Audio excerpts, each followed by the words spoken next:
Almost ate it. This is the best. Low tide and sunrise.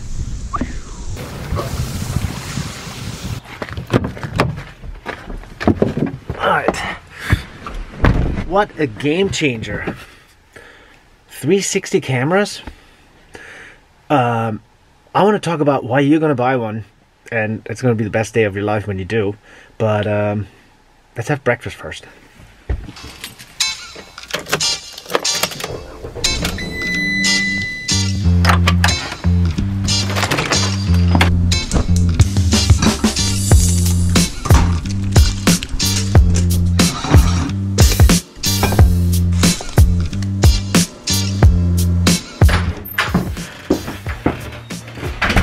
So if you're anything like me, you like to shoot a lot of video and you don't have any help, you basically shoot the whole thing by yourself, the 360 cameras are amazing. So when I shoot videos, I tend to want to not bother people. And that being said, I do a lot of the setups myself with tripods. I stick it, I clamp it, I put the camera somewhere. So, and I get it wrong a lot. Like too much sky, too much dirt, too much missing whatever I wanted to capture. Time is of the essence. I want it to be easy. I don't want to waste too much time and I don't want to miss the shot. So before I get into all the positives of like praising this camera, why this is so amazing and you should buy it, I gotta tell you there's one negative, and I've done this to other cameras before where I scratch the lens and it becomes useless. So this is the thing. You cannot lay this camera down at all without the lens touching the surface that you're laying it down to. So basically you have to have these things, the covers, or you're gonna have to have the little lens protectors at hand at all time. The lenses are super exposed, they're out there, so you gotta protect them at all times. And if you lose one of those caps, then I just bought extra ones. The biggest reason why I went with GoPro and not Insta360 is because that app to edit is killer. It's so fast, it's so easy. So what happens actually before I even start editing my video on the computer, I actually create the little short 360 clips on my phone. So enough talking for a second here. I just want to show you really quickly a clip. This is from a van tour, like 15-second van tour video I made. I wanted to show the interior of the van in one cut. And yeah, and here basically I just pulled my 360 camera on a long pole through the van, underneath, up over the bed, and to the front and back. And I got to pick and choose all my angles without having to worry that the camera is angling the wrong way, I'm missing this, I'm missing that. Yeah, I don't think there's any other way of doing a shot like that without a 360 camera. And then with the app making the editing very easy and fast, it's a win-win. Okay, now I've been praising this app so much. I want to show you how easy this is to make a nice 360 clip. I'll open up the app. Basically, I can go sideways, pick my editor where I can basically pick points of views and frames within this 360 app that I want to see. I know this was in New York City, there was a ferry that went by, so that's a really cool view.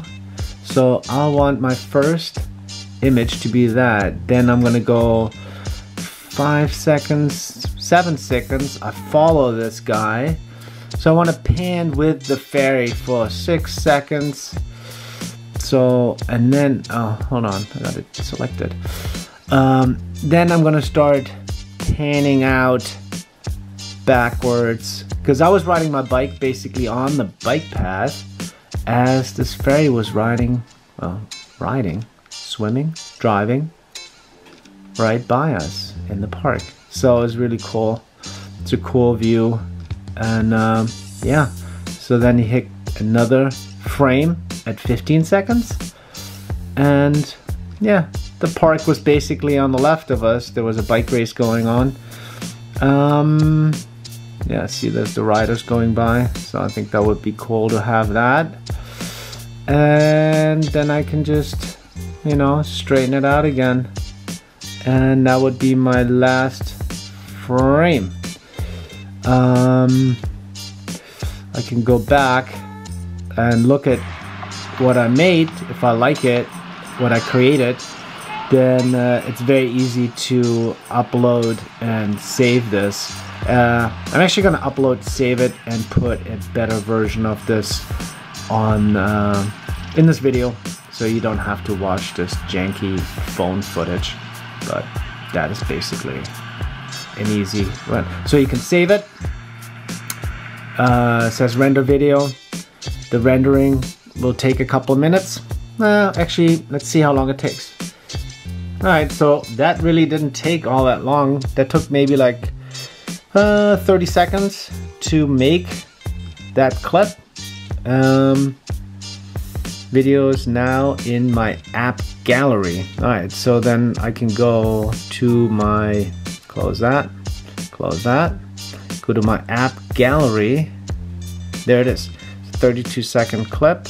Alright, so then I can select this video and save it to photos. Now it's basically media saved to photos. I can go to my photos, boom, there it is.